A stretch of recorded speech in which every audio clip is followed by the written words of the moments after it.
Good morning and welcome to Wholesome Roots. I am starting out today in the house because I sent Ryan down to do the milking with the boys, and I said, I'll be right behind you. Let me just grab my cottonseed and my peanut seed because I'm going to get those planted while he's milking. And then I picked up my bag of cottonseed and realized that there was a step I needed to do that would be easier to do in the house before I went down there, and that is to take the seed out of the actual cotton. So this is the bloom of a cotton. That's what it looks like when you pick it. And then the majority of what I have is little chunks stuck together. So I pull one little chunk off, and inside there is a seed. But first I have to pull all the cotton off. So I am busy doing all this little tiny cotton pulling to get to my seed inside of the cotton. So it's taken me a little bit longer than I expected, but it's kind of fun, it's kind of therapeutic, and it's making me think about how yesterday I learned how to card and spin wool, raw wool. My friend brought over some wool from the sheep farm, and she had just washed it and dried it, and that's all that had been done to it. And so we were carding it with actual dog brushes, actually. You know, the wire dog brushes that have like all the little tiny wires. We just carded it with that instead of a carding tool. Carding tools are pretty expensive and she didn't have one, so that's what we used, and it worked great. And then she had a drop spindle she brought, and she taught me how to use that. And I was spinning wool, and I made quite a bit of yarn in just one day's time, and that was a lot of fun, and I'm really excited about that. And now that I'm pulling all this cotton off, so this is what I had in the bag. This is what the volume, you know. I've only done a little bit of seeds, and I already have this much cotton collected from the seeds. So it puffs out quite a bit. And I'm excited about being able to spin my own cotton into yarn. Now, this tiny amount here isn't going to be a lot, but when these plants grow and I'm able to harvest tons of cotton off of them, I'm going to be able to spin my own cotton. I mean, I'm not going to be able to make my own clothes by any means, but I definitely should be able to make some items that I need, whether it be gloves or socks or hats or scarves or pot holders, washcloths, things like that. I mean, there's no telling what I can make. Obviously, I'm not going to have a lot at first, and it's going to take a lot of work to make it into yarn and then make the yarn into items. But the satisfying feeling of knowing that I grew it myself, I harvested it, I spun it myself, I'm gonna have so much more appreciation for the items that I'm able to create with this. So I'm super excited, and I want to give a big shout out to Jen over at JM in the Nut House. She is who kindly shared this cottonseed. It's Mississippi brown cotton. You'll notice it's not white, it's brown. I'm excited that it's brown. I'd rather have a nice heirloom like this and already have some color to it, and it's a pretty color. It's almost like kind of reddish brown, so I like it. I think it'll work very well for us, and I'm excited to see what the harvest brings in the fall. I've never grown cotton before, so this is going to be a fun challenge. And the peanuts I'm going to be planting today as well. I've never planted peanuts before either. What are you doing, Rowan? Pulling for some crystals. You think you're gonna find some crystals? Yeah, we found some in the collection. You found a collection already? Yeah. That's pretty cool. Yeah. Just be careful, don't hurt each other with those big heavy tools. Sharp, heavy tools. Wait till he's out of the hole before you... Hey, you know what, Liam? I'm gonna need that one to plant the cotton seeds. Can I borrow it? Yeah. Thank you. You can use that one, but be careful because it's got a crack in the middle because Daddy ran over it with a tractor by accident. And the other side is a hole. Yeah, one side's a hoe and the other side's a fork. I really loved that tool. Oh, it bent all the way open. Darn it. I really loved that tool. It was very handy. All right, give it to me. I don't want you to get cut on the sharp metal. All right, so I'm gonna be calling this bed my southern plants slash new things I'm growing this spring.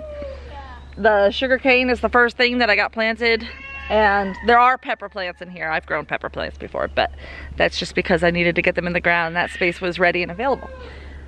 So I'm gonna do another row down this side, and I'm gonna start with cotton, and then the back 2 rows will be peanuts. And I'm really excited about trying these things out. So now I've got to make a row and get it ready for the seeds.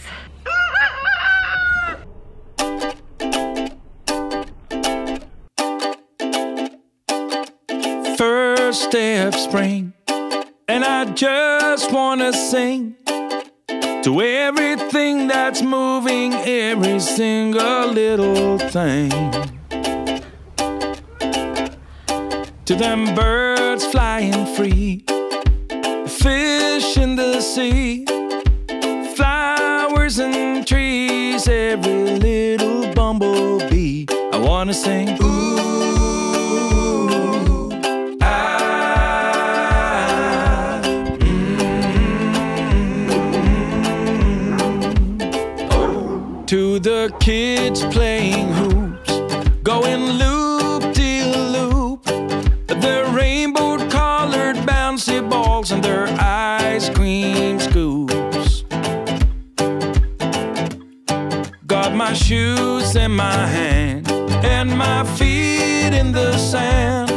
I got 20 ducklings in a row like a little marching band, and they sing, ooh.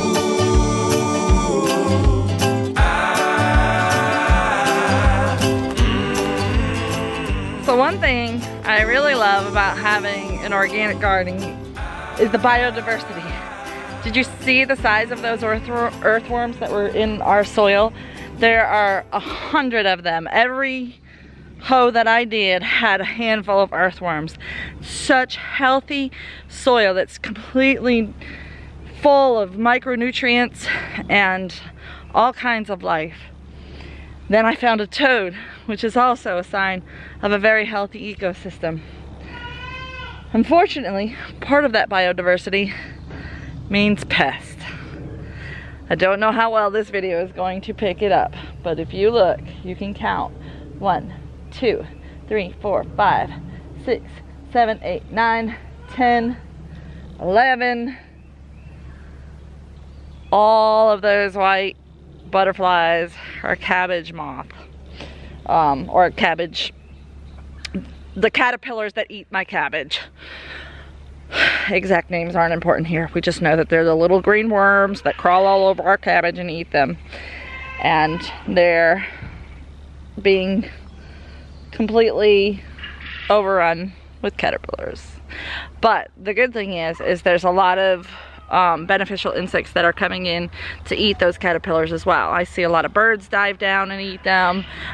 So we know that we have, Mother Nature is keeping it in check a little bit, but these are an invasive thing. So they're definitely more aggressive than they should be in a natural ecosystem. So what I've read about planting cottonseed is that you should plant them every 4 inches. That seems a little close to me because I've driven by cotton fields in South Georgia and seen huge plants. So I'm a little hesitant to do that, but I'm gonna go ahead and do it because that's the only directions I could find. So 4 inches apart for the seed, 1 inch deep, and we'll see how they do. If I have to thin some out, I will. You are so spoiled rotten. Spoiled rotten baby. Hearts, you're spoiled. You know that, right? Very loved. You're a little angel. Yeah. You playing favorites, Ryan? Yeah. You love Shady Girl, huh? She's awesome. She's great. She's a good girl. You hear that? Shady Daddy praises you. Hey Rowan, are you having fun watering my peach tree? Yeah. That doesn't look like a peach tree. What are you watering now? This. Did you water the pawpaws or just the peach tree? You need to water the pawpaws too, sweetie. Those little ones down there. Look, I'll point to it. Those. All those across that row. Good job. Thank you. All right, I've got one row of cotton in alongside the sugarcane and peppers. And then I just made trenches. 3 rows of peanuts are gonna be going in right now. So I got my Mississippi brown cotton planted. Unique variety of cotton, and we've got a unique variety of peanuts. These are called jungle peanuts. I think they're also called Amazon peanuts. But you see, they're striped. They're so cool. They're, I think Jen told me that they're a special type of peanut that doesn't grow whatever the, there's a fungus that grows on most peanuts. I think it's a fungus. I think that's what she said. Don't quote me on this. And that is what people are actually allergic to when they're allergic to peanuts, is actually not the peanut itself, and this one is completely resistant to it. So there are some people that are allergic to peanuts that are actually able to eat this. This is not advice I'm giving you. I am not a medical professional. Please do not take my advice of eating peanuts if you're allergic to peanuts. We would not want that to hurt you. But it is something to consider and to research further, and if you have a mild peanut allergy, then maybe you would want to research this further. Another week is done and another paddock is finished, and the goats have moved into the new paddock. Ryan had a straggler. He wasn't gonna milk her because she hasn't been giving but a few squirts, but he decided to be nice and milk her anyway. Nice guy. So those of you that watched the video about our pasture reclamation, this is the mint that I was asking about. The closest identification that we have gotten to what it might be is perilla mint, which is toxic to livestock, so I had to pull it all out. I don't know if perilla mint typically grows just from one stem. These are definitely not growing from runners. They're growing from single stems. Perilla that I've always seen has always been large leaf like this, but usually a purplish color, and these are in full sun, so I would think if they had any purplish tones they would have been showing. So I'm a little concerned that it's not perilla and I pulled it out for nothing, but it's better to pull it out just in case. And the goats are thoroughly enjoying the pasture. Yum! They love all the stuff around that big pecan tree out in the middle. It's always got poison ivy and greenbrier and blackberries growing up it. So they're gonna enjoy eating that and everything else that's out here for them to explore. All right, I've got my peanut seeds in and I'm gonna bury them 2 inches deep. They are supposed to be 8 inches apart, 2 inches deep.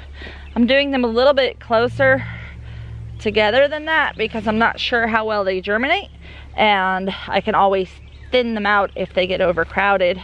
I just want to make sure that I have enough that we have a good peanut harvest. We love peanuts and we love peanut butter, so if we could actually get enough to make peanut butter, that would be awesome. Homemade peanut butter, can you imagine? Can't get much more sustainable than that, can you? All right, so I got my cotton planted, I got my peanuts planted, and then I got another space cleared and ready to plant. So right here is where the 2 different kinds of lettuce were. And I'm gonna plant the adzuki beans. I hope that's not chicken poop, I hope that's garden dirt.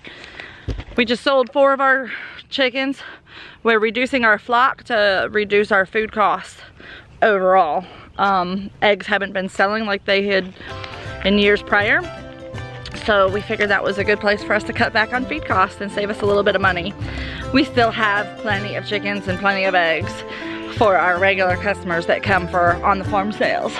I'm trying to beat this dark cloud you see up behind me. I don't know if you can hear, there's a little bit of thunder rolling in the distance.